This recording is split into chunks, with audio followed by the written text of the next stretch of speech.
It's 9:45 a.m. and this is Observer Radio News. Good morning, I'm Dan Heyman. It's 5 degrees and sunny outside our East York studios.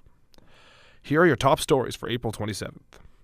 Motorists in Toronto better start dropping their idling habits. A narrow escape in Yemen. The Blue Jays continue to struggle, and will Canadians be seeing a celebrity governor general? On to our top stories. There may be less idle time for Torontonian motorists in the future, and I'm not talking about better traffic flow in the DVP.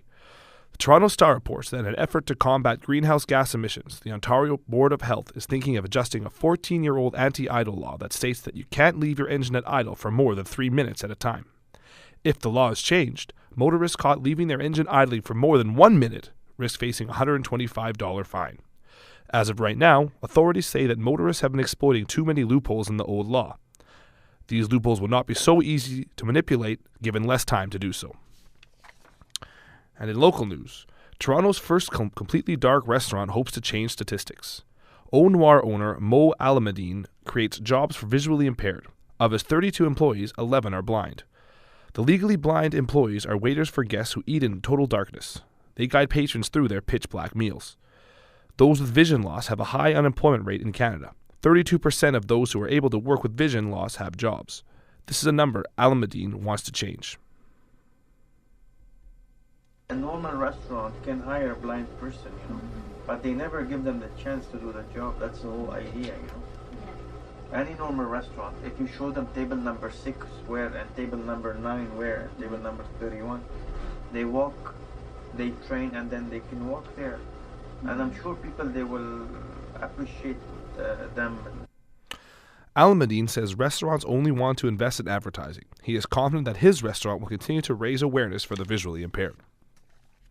On the international front, the New York Times reports that Timothy Torlott, the British ambassador to Yemen, just narrowly escaped a suicide bomber attack yesterday.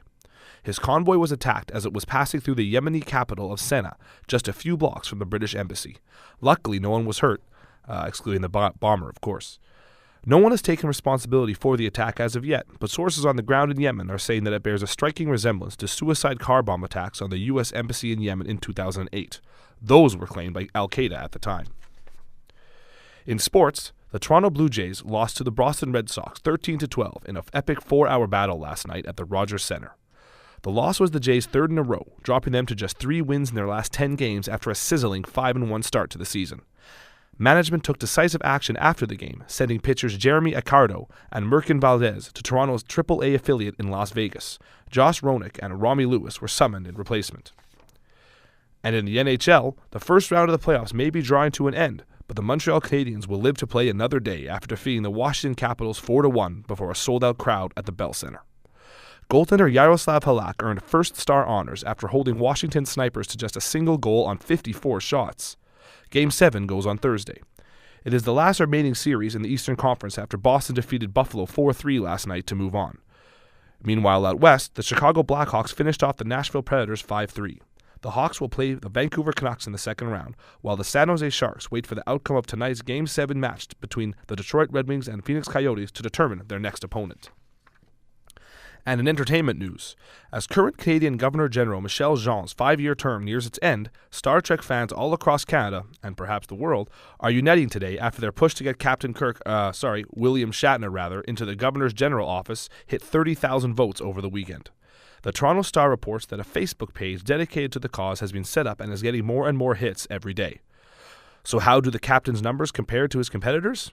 Well, the Star also reported that other Facebook pages have been set up for notables like Preston Manning, who has 500 votes, and crooner Leonard Cohen, who has 6,500 pulling for him to get the job. Live long and govern, Bill.